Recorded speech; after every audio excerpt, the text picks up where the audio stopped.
요한복음 16장 25절부터 33절까지 내가 이것을 비사로 너희에게 일렀거니와 때가 이르면 다시 비사로 너희에게 이르지 않고 아버지에 대한 것을 밝히 이르리라. 그날에 너희가 내 이름으로 구할 것이요 내가 너희를 위하여 아버지께 구하겠다는 말이 아니니 이는 너희가 나를 사랑하고 또 나를 하나님께로서 온 줄 믿은 고로 아버지께서 친히 너희를 사랑하심이니라. 내가 아버지께로 나와서 세상에 왔고 다시 세상을 떠나 아버지께로 가노라 하시니 제자들이 말하되 지금은 밝히 말씀하시고 아무 비사도 하지 아니하시니 우리가 지금에야 주께서 모든 것을 아시고 또 무엇 사람의 물음을 기다리시지 않은 줄을 아나이다. 이로써 하나님께로서 나오심을 우리가 믿사옵나이다. 예수께서 대답하시되 이제는 너희가 믿느냐? 보라 너희가 각각 제 곳으로 흩어지고 나를 혼자 둘 때가 오나니 벌써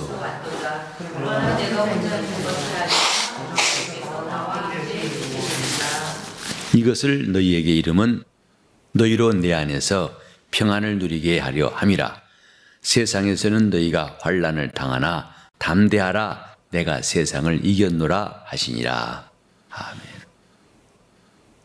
주님께서 말씀하시고 싶은 것 꼭 우리에게 알게 하시려는 것이 무엇일까요? 이 본문에도 25절에 나와 있습니다만 아버지에 대한 것이었습니다. 아버지를 알게 하시려는 것이 우리 주님의 소원이었습니다. 왜냐하면 그 아버지가 우리에게 영생을 주시려고 그 아들을 보내셨기 때문이고 또 만물이 다 아버지의 손에 있고 아버지가 만유의 주관자가 되신 것을 알므로써 우리가 그의 나라에 들어갈 수 있기 때문입니다. 아버지에 대한 것, 진리는 아버지에 대한 것이고 진리는 바로 그의 말씀입니다. 우리가 예수를 믿는 것은 그로 말미암아 아버지를 아는 유일한 길이기 때문입니다. 예수 믿으라 그러면 막연할 때가 있습니다. 예수를 어떻게 믿으라는 것인지, 예수의 뭘 믿으라는 것인지. 그러나 아버지께서 그를 보내신 것과 그 아버지가 세상을 사랑하셔서 우리에게 영생을 주신 것, 그리고 그 영생은 오직 아버지가 보내신 자 예수 안에 있다는 것, 이것을 믿으라는 것입니다. 여기에 보면은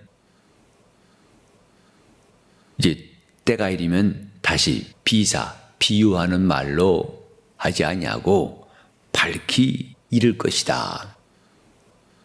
제자들이 아버지에 대한 것을 알게 하신 것처럼 이제 드디어 성령이 오신 다음부터는 모든 믿는 자들이 이렇게 아버지에 대하여 알게 하신 겁니다. 하나님은 아버지이신 것을 우리에게 알게 하시고 그래서 오직 그분께만 경배해야 하는 것이 우리의 참 신앙인 것도 비로소 알게 됩니다. 이렇게 아버지에 대해서 알게 하시니까 주님께서 말씀하신 것은 이제 너희가 내 이름으로 구할 것이다. 내 이름으로 구하는 일에 대하여 주님이 비로소 이를 허락하신 겁니다. 내 이름으로 구할 것이다. 아버지에 대해서 밝히 깨달은다면 이는 내 이름으로 구할 것이다. 그때 내가 너희를 위해서 아버지께 구한다는 말이 아니라 내가 직접 구할 것이다. 이것을 아버지가 허락하셨다. 자기를 아는 자들에게 이렇게 직접 각각 구하는 것을 허락하셨다. 마태복음 11장 26절 이하에도 아버지 외에는 아들을 아는 자가 없고 아들과 아들의 소원대로 계시를 받는 자 외에는 아버지를 아는 자가 없나이다 하고 말씀했습니다.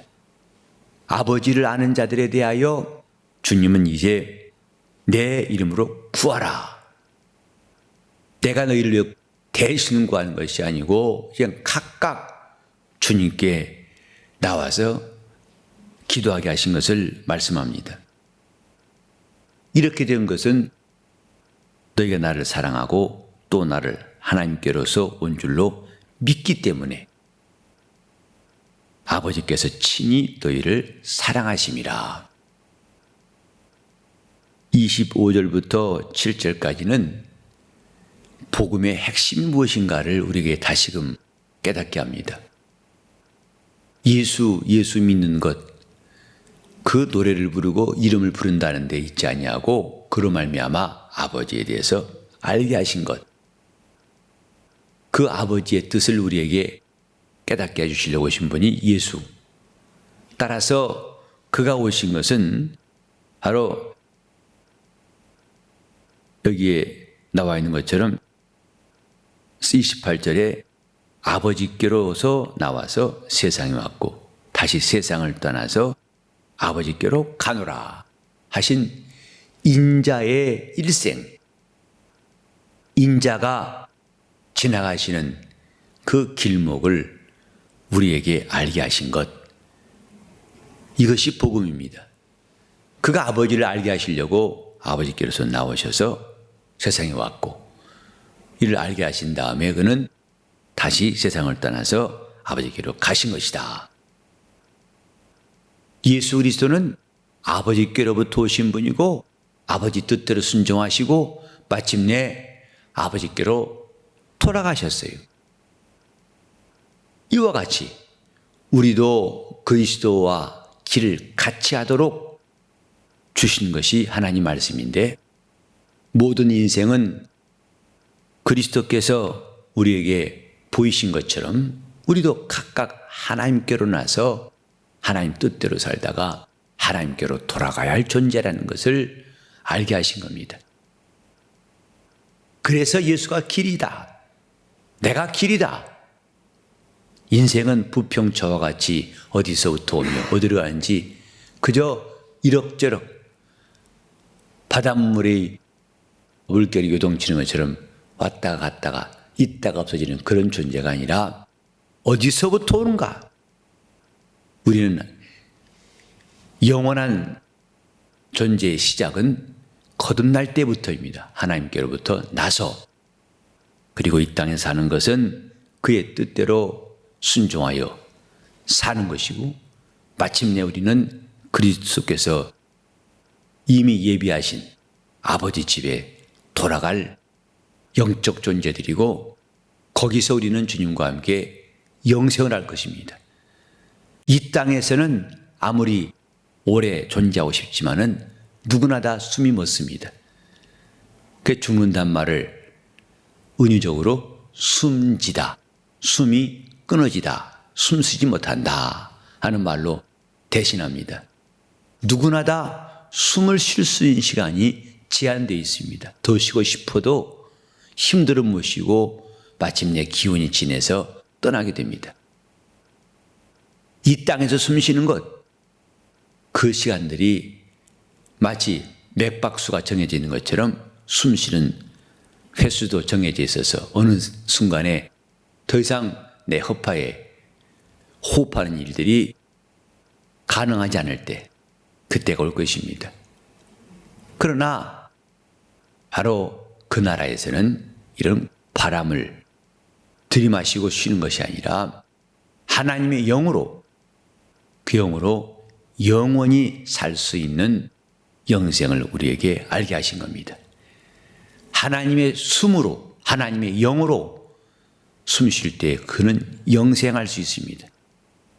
산소를 들이마시고 이산화탄소를 내뿜는 것은 그것이 한계가 있지만은 우리 영혼은 이 산소를 들이마시고 뿜는 것, 이산화탄소를 내뱉는 것이 아니라 하나님의 영으로. 그래서 히브리어를 보면은 영이란 말과 바람, 또 이런 숨이라는 건 같은 단어 되어 있다고 그래요. 루아흐라 해서 그 성령으로 호흡하게 하시고 신령한 호흡을 하게 하셨느니라고 성경에 말씀했죠. 우리가 하나님께로부터 나서 하나님 뜻대로 살다가 하나님께로 돌아갈 때 우리는 이 과정에서 영원한 호흡, 신령한 호흡할 수 있는 존재로 주님이 우리에게 큰 은혜 베푸신 것을 기억해야 됩니다. 영적 생활은 신령한 호흡, 그래서 하나님의 호흡으로 사는 것을 말합니다.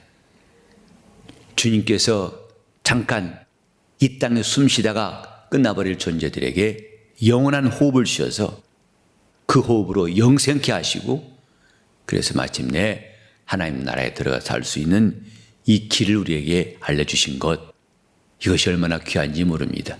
오늘 저와 여러분이 가는 길이 이런 영생의 길, 천국의 이름을 확신하고 이 길목에서 때로는 고단함이 있고 곤고함이 있고 또 비바람이 몰아치고 폭풍과 몰아친다 할지라도 거센 풍랑을 뚫고라서라도 우리는 이 길을 가는 일에 대해서 멈추지 말아야 할 것입니다. 하나님은 우리에게 그 아들 예수를 통해서 자기를 보이셨습니다. 그리고 그 길을 따라오라고 말씀하십니다.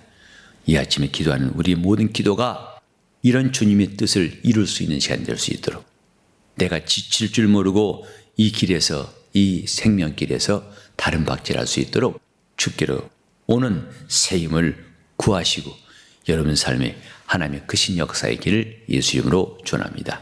다시 합심해서 통성으로 기도하시겠습니다.